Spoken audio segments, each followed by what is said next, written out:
Okay, magpiprito na tayo ngayon. Yan. Ito na ang ating tilapia. Maglalagay na tayo. Buyas. Yan. Pepper. Gawin lang natin. Gawin na din natin ang carrots. Yan. Haluin lang.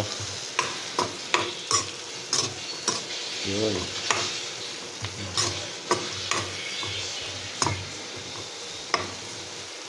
Lagay na natin ang ketchup. Their sauce.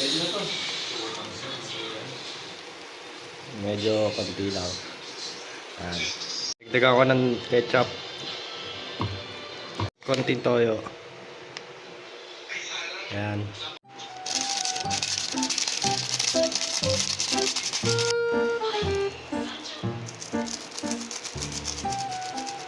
Okay, tigiman na.